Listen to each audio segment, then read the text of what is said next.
Welcome back, everybody, to the Wild Faith Podcast. My name is Evan Bungham. I have my co-host Luke Timmons with me here today. We have two very special guests. We have Ryan and we have Liv.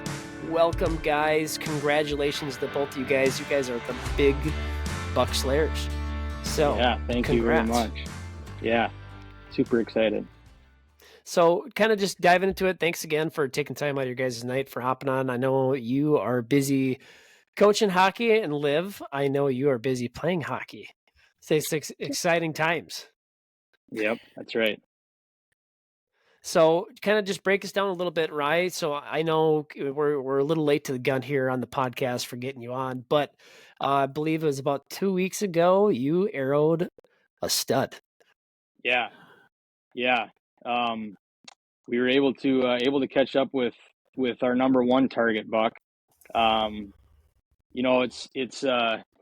It's one of those things that you spend so much time on honing in on a deer, and I've very rarely had a chance to hunt a deer that was so consistent as the one this year, as far as just when he was showing up on camera, and just how routine he was.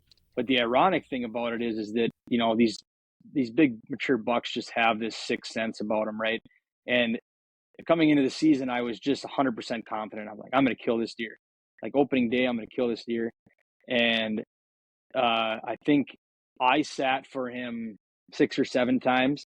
And my brother-in-law that hunts with me up here, he sat probably 6 or 7 times. And it was just a game of chess. We were there and he wasn't. And then he was on camera and we couldn't hunt that night. And it was just a wild, experience all the way through. And like I said before, my schedule here in the fall has kind of gotten to be a little bit more difficult with the kids being involved in hockey and a little bit of farming that I do. So I really have this narrow window in the early season to really jump in and get things done. And last year I killed one of our target bucks in the early season. I think that one was maybe a week earlier than this one. And then this year I was able to do it again. And a lot of that is just my mentality on how I've kind of changed the approach to hunting this property up here. I grew up hunting in central Minnesota. I did quite a bit of bow hunting in Wisconsin, and moving up here just really opened my eyes to just a different style of hunting based on the type of property that we hunt. Sure. Yeah, no, that's awesome. And, it's even more exciting too, because this was on the new piece of ground, right? Yeah. Yes. So that's the back 40. That has been a lot of fun. And we've moved into this property and starting to do some work on it. I call it a 5-year plan because I'd like to get it all done in 1 year, but it's, time only allows so much, and weather and all of that stuff. But yeah, so this new property, it's one that we've hunted for years and it's been a part of the family farm, but I was able to purchase this piece and start to kind of, manipulate it and make it kind of into something more than what it was. And that's kind of what led, I think, ultimately to the success both last year and this year on the 2 bucks that I shot. And, up where we hunt here, it's where the farm is in particular, it's huge tracts of agricultural land and then just these small pieces of wood. So, the piece that I shot this buck in is a 40-acre piece. Some of the other hunts or areas that we hunt are, in the mid to 20s, 30 acres. So there's these narrow strips of land, and you just have to be careful and you have to be tactful with how you approach those pieces of property, right? Growing up, I was hunting thousands of acres, chunks of woods. So it was maybe a little bit different than what I'm used to. But we've kind of started, I guess, the first thing we wanted to do was get some interior food plots or some interior food sources inside these chunks of woods that are protected, and an area that where deer can go out and feed before it gets dark and feel comfortable. Mm-hmm. So not really huge plots. I mean, I think I think one is somewhere in the, half to 3/4 acre in total. And then the other one is maybe around that 1 acre, a little bit bigger. But killed my buck on the smaller one last year, and then killed the one this year on that same food plot. And, both situations were the same. We were getting daylight pictures half hour before, 45 minutes before dark. And they were in there feeding and just kind of hanging out before they transitioned out into the bigger ag fields. And I just think that's the key to the success there is that I call it a transition plot.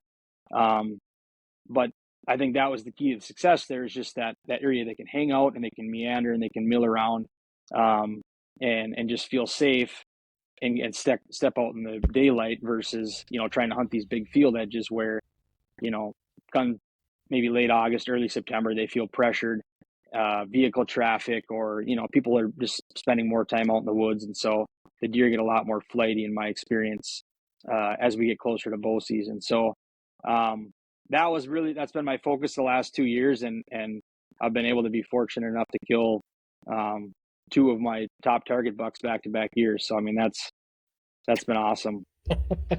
No, It's been awesome. I love that. And that's such a, it's so cool getting just kind of the behind the scenes stories, especially on, we had Jake on, well, that's probably, I don't know how many episodes that is ago now, but, just having the thrill of it, getting on your own property is something cool, but also being able to just to learn the lay of the ground that you're on and understanding, like, from, where you're at in life and putting all those things together to make it happen, and go back to back. It's pretty exciting. But break down the hunt for us, because I know I know the side of the story, and the hunt's it's pretty interesting. So we'd love to hear it. It's a wild story. Yeah. So I started hunting this buck, like I said, right on opening day. Had him on camera right up till opening day. And like I said, I walked in, honestly, I picked up my bow opening day, and I walked out that night, and I'm like, I'm going to kill a buck tonight. It's going to happen. And I sat. He didn't show up that night. Hunted him the next night, didn't show up that night. And then, you start getting this nervous feeling like, oh boy, here we go. And then my brother-in-law sat a couple times, same thing, no sightings. And I think it was on maybe the 4th or 5th sit for this buck. I actually had my son Sam with me. He's 8. He wanted to come out and hunt, and I brought him along. I was nervous on how that would go, but he crawled in the blind. He did awesome. And like clockwork, this buck was showing up about 5 minutes after 7 every night. And it got close to around that time frame. I think we had a couple other bucks hanging out in the food plot. We were having a good time watching them. And I look up, and he's walking right down the trail, right into the food plot, like the script was written, right? And and this is maybe a little tidbit of advice to bringing kids out in the blind, is take that extra 2 minutes and get yourself set up. Because I didn't do that. I was in a hurry, and I was just trying to make us comfortable, and I wasn't really thinking about drawing back and shooting and replaying all that, right? So the way I positioned myself in the blind was pretty foolish. It was comfortable for us so that he could see the deer, but probably not the best setup for drawing back with a bow and trying to get a shot. So this deer comes out. He comes about 30 yards broadside, and or comes about 30 yards and turns broadside perfect. And so I've got Sam in the blind with me. He's watching this whole thing unfold, and I draw back, and the deer's just hanging out. Didn't hear me draw, and I leaned out forward to shoot, and I realized that I'm too far forward in the blind, so my arrow is in line with the window. So I stand up, and then I can't see him through the sights. So I kind of do this half crouch thing, and felt pretty comfortable. He's 30 yards. I'm settled in. The deer is looking at me, but he's not super alert. And I went to shoot, and I just heard this loud whack, and my arrow, I just see the luminoc going to outer space, and I'm like, what just happened? So all the deer take off, obviously, and put my head in between my legs, and I'm like, just dejected, obviously. And I sat there for probably a good 15 or 20 seconds. And then I sat up and I looked at my son, Sam, and he goes, "Did you get him, Dad?" I said, "No, I missed him." "Ah, that's all right. We'll get him next time," And, it took a while to kind of gain my composure a little bit. And then I'm thinking about it, and I'm like, there couldn't have been a better situation to miss a deer than have him sitting there and being able to, he doesn't even know he did, but to console me and walk me through this. So we come home that night and we walk through the door, and I'm just dejected, and the typical thing, missing a buck, right? You're like, I'm selling my bow.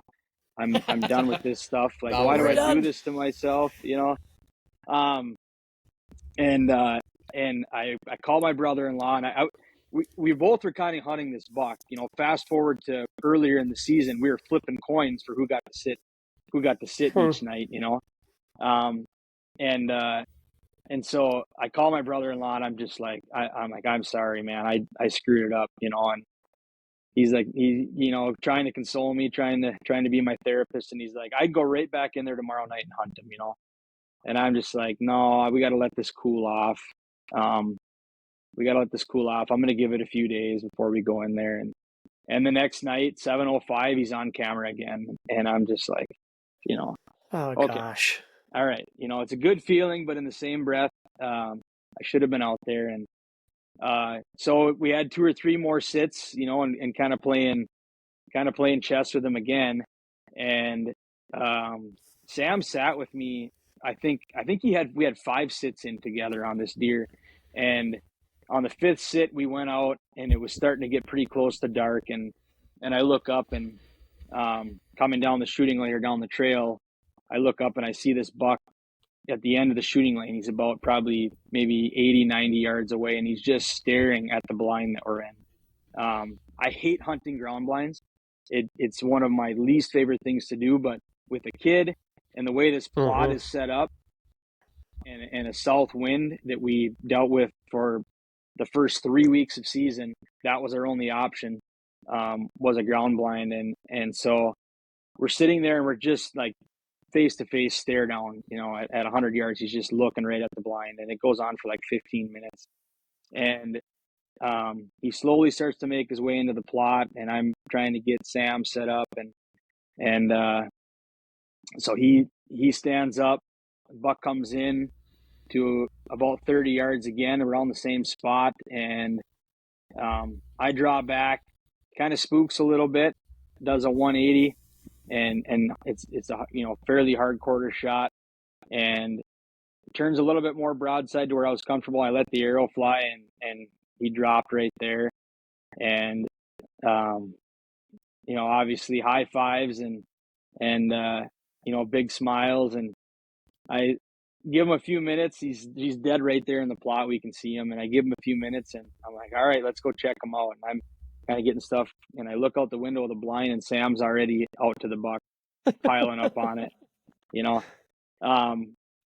and he's obviously super excited, and so am I. But it's experiences like that. The challenge of hunting itself is, obviously, it's challenging, it's frustrating, it's irritating, and it's rewarding all in the same breath. But that deer, for me, it's not the biggest buck I've ever killed, but sharing that memory and that moment with my son, number one, doing it with a bow, and then doing it, like you said, Evan, on a new piece of property that myself and my kids and family and extended family are going to be able to enjoy for years to come. It's just, that's why we do it. And it's this short little euphoria that you get when it all comes together. But I find myself sitting down here in my man cave, just looking at these, different mounts on the walls, and every one of them has a story. And it's just kind of like, you etch that little story in the memory book. And, this one in particular is special. Obviously it's a mature buck, and it's one that I'm happy to harvest, but to share that memory with my little guy is just it's crazy to think that we got that done. And I give him credit, boy. He really rocked it this year. He was a trooper. That's awesome. Yeah. No, that's Yep. such a cool story, and congrats again. And Yeah. Thank you. with all that, what would you say was the number one keys to success for that hunt? Yeah. Yeah. So I talked a little bit about these plots, and for us here in northern Minnesota, what I've started to notice is that so when the bucks are in these bachelor groups, in these smaller tracts of woods, they're a lot more tolerable of each other, right? So they're going to hang out together, and as this October phase comes through and we start transitioning into the rut, I notice up here more that these bigger bucks will start to push these smaller bucks out of the area, right? Or they might leave themselves completely to go look for does. And the issue up here that we have is that, like I talked about before, with these large agricultural tracts, is that they'll go not just a mile or two to the neighbor's property; they might go 3 or 4 or 5 miles away to go look for a doe, or to go look for any kind of pre-rut activity. So um, the early season for us, and when they're still focused on food and they're still in those bachelor groups, that's where I've had success the last 2 years. And really looking back, maybe inadvertently, but in previous years, where as far as seeing bucks or having close encounters with bucks up here, the early season seems to be better for us. Now, when you get into the later October, early November, when the rut really kicks in and you got a buck hanging around, it's certainly just like anywhere else. But it seems like for me, I always have a hard time once that, early October, once the crops start to get harvested up here, and things start to change as far as primary food sources. It just seems like you could just take your inventory that you have of deer and completely start all over, which can be good or it can be bad depending on what you've got on your cameras and on your property. And I've seen it go both ways. Um, but for the early season, and focusing in, keying in on that food source, and really honing in on that buck, because they're still in their summer tendencies. They're still in their, a little bit more habitual, right? Maybe a little bit more like clockwork. And in this situation, I had them in daylight, so I knew I had to go after them, which is normally maybe not typical of a deer like this to be that active in the daylight. But it's recognizing that and just kind of going after it, right? No, and that's an awesome strategy, and kind of going with that too. Once again, just congrats with it. And I know you've got somebody who's itching to talk here and waiting patiently. So, Liv, I want to hear from you. You are the big buck killer of the group here, not to steal the the limelight from your big buck, dad, but the big buck congrats to killer. you on getting another deer. And to all the other kids, to especially for Emmy for shooting her first buck, and for Jack for Yeah, getting another one. So, yeah, if you two want to just kind of talk a little bit about the youth season, and this kind of falls right in line with your buck two ride, talking about the back yeah, 40 and stuff, just kind yep, of break down the youth weekend for us. I think it's such a awesome tradition that you guys are starting. yeah, Definitely excited for Nora to become of age of someday. I know she was begging yep, us that last weekend before we were leaving your house that she wanted to go hunting with Uncle Ryan. So yes, yeah. No, that's awesome. I think you got yourself a hunter there, so yeah, you're lucky. Um, but no, we had Jack and Emmy up with us. Obviously, we had Olivia was hunting the youth season, and then my niece Morgan. So we had 4 kids hunting, and the goal was, Liv and Jack both said they wanted bucks, and you were adamant that it was going to be an 8-pointer, right? That was your goal. Um, and yeah, it was. I mean, weather-wise, it was a crappy weekend. I looked at the forecast, and we had some rain, we had some super warm temps, and was a little bit concerned about what the deer movement would be, and we hunted opening morning. Liv saw a 6-pointer, and she let him walk. Nice. I was shocked, but she's like, "Nope, way to Dad, it's go. got to be 8 points." I'm like, "All right, you know."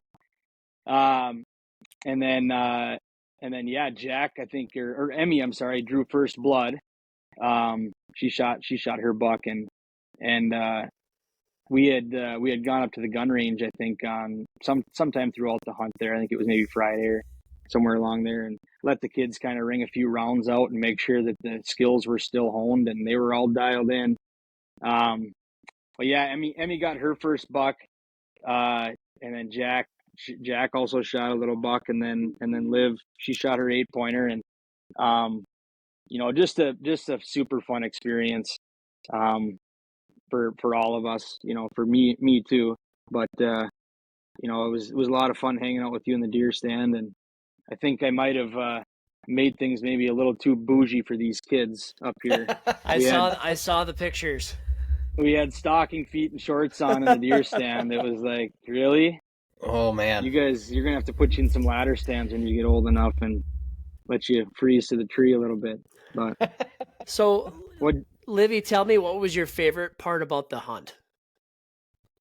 Definitely shooting it. Okay. And finding it after. And finding it. Nice. We did lots of tracking this weekend. We learned some valuable skills. There you go. I was gonna say, you guys definitely got your hands dirty, and you were processing deer all weekend. We were. Yep. We got kids got to do a little the ceremonial ritual gutting of the deer, and yep. Yeah. Nice. No, it was fun, and I joked a little bit earlier about about inventory loss this weekend, but these kids, to get them involved in the hunting, and that's priority number one for all of us, and it's just awesome to see them be successful, and to be able to have the opportunity to be successful. And they're getting to the age now where they like to kind of come with and help with the food plots and help with working on the deer stands and kind of get involved in the whole process. So, so that's been a lot of fun. I've had more fun hunting these past couple of years than I have in a long time. Just seeing that spark and that smile, when you get your first deer. And it was funny. Liv put the gun out the window on her buck, and I was looking through the binoculars, and we were kind of waiting for him to turn broadside, and she looks over at me and she goes, "Dad, you're shaking." And I looked over, my hands to the binoculars. I was just shaking. So I was so excited for you. It was just, I had the shakes, didn't I? Dad was excited. Yeah, it's awesome. I tell you what, after listening, we've had you on the podcast a couple of times now, but hearing you the first time we were on the podcast with you talking about this exact same thing, and it's so cool to see things come full circle now with all the kids and just getting them involved, and the understanding to why we do what we do. I know our wives know very well why we do what we do and love us and hate us for it. But it's our excuse to get the kids into it now so we can get out more. But no, it's so cool to be able to see Liv. Congrats again, and congrats to all the rest of the kids. It's just it's so cool, and it gets me excited being a dad. Obviously, I'm excited for Nora to continue coming out with adventures with me, and same thing for you, Luke, and the boys. It's it gets you excited for the future of what's to come. Yeah, you guys are both kind of getting into that phase where you're starting to get the kids involved, and the older they get, the easier it gets, right?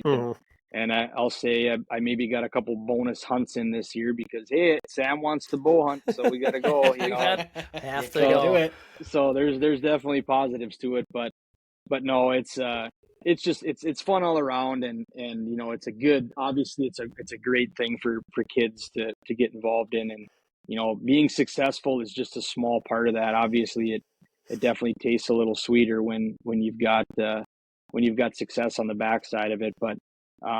It's just Liv and I spent quite a bit of time in the deer stand together, and we just got to talk and play cards and just kind of hang out, and there was nothing else going on, and obviously being successful is fun too, but I think just that part of it too is successful, because it's just too easy to be sitting at home and get involved with something, or in a project, or just get busy on the phone or what have you, and it's nice to just lock down in the stand and hang out and just kind of talk about life a little bit, right? Love that. And you said it a little bit earlier too with Sam the man, but what are some tips or things that you can give out to to fellow young parents out there that are trying to get kids on the outdoors that are it's just going to ease that avenue for them to be able to enjoy the sport? What are just some things or some wisdom you can pour on us? Yeah, I this year was really the first year that I would say that I was successful in having a young kid in the blind with me, as far as being able to actually be quiet and hunt. And but you got to be patient. I had plenty of hunts where we'd sit out there, and I remember the first time I had Sam in the blind with me, and it was like the first couple deer came out, and I kind of nudged him, and he stood up, and oh, look at that, and then boom, they're gone. I think Evan, you've got a story like that with Nora too. And, yeah, so no chance. And the other piece of it is that Sam, for whatever reason, he can't sit still anywhere else. So you get him in a blind, and he's ninja. He was great this year. So you kind of have to play into that a little bit too. I would have liked to have been in my hang on stand, or up in a tree somewhere when I was hunting, but it's making those sacrifices, making sure they're comfortable and making sure that they're that they're there, but playing into whatever their ability is, right? If you keep dragging a kid out there and keep telling them to be quiet every 15 seconds and they can't move around, they're just it's not going to go. Mm-hmm. And it's maybe one circumstance where I kind of allow him to play a game on his iPad or do something quietly, just to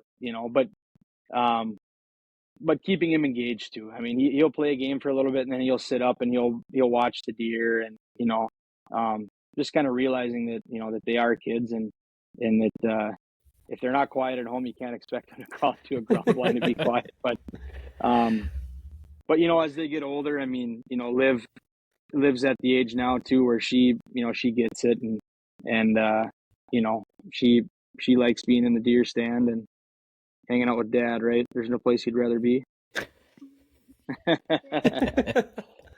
Yeah, love it.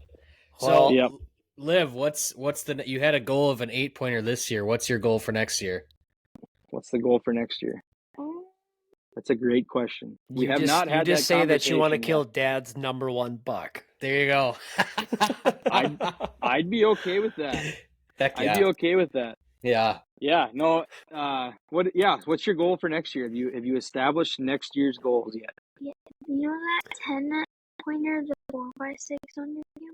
Yeah. I want to shoot that. That's the one. All right. I love it. I tell you what, guys. Rye, you got some stiff competition in your house. As soon as Sam comes of the age, Aaron's a stone blood killer. You got the rest of the family. You got Liv now, and then as soon as Sam can get a bow in his hand, you might have to just go buy another property. Hey, you know what? It's funny you mentioned that story about with Aaron.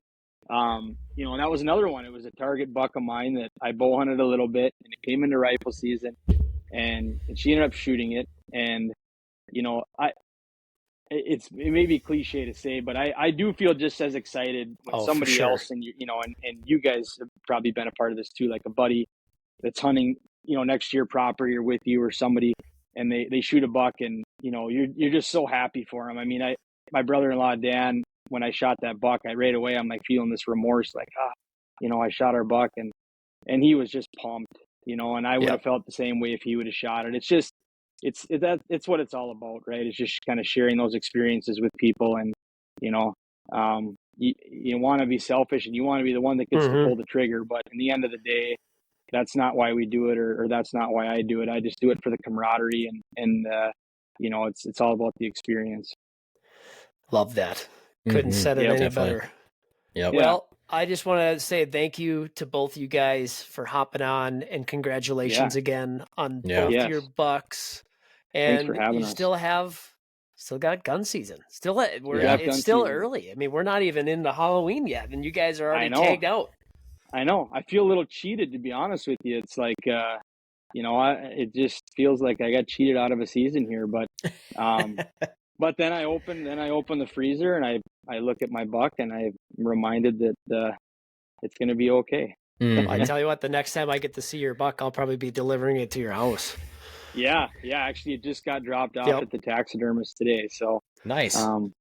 yeah. So it'll be a fun one to hang on the wall and be able to talk about. So. Well, Liv, Awesome. congrats again. I'm excited to hear more stories around a campfire later this fall. But we'll be in touch, and we'll probably be doing this again here, probably come later gun season. But thank you again for taking time out of your guys' day and for hopping on, and congrats on the bucks. Yeah, thanks for having us, guys. Absolutely. Thank you for joining us on this journey through faith and the great outdoors. We hope today's episode has inspired you to seek God's presence in the wilderness and deepen your connection with nature.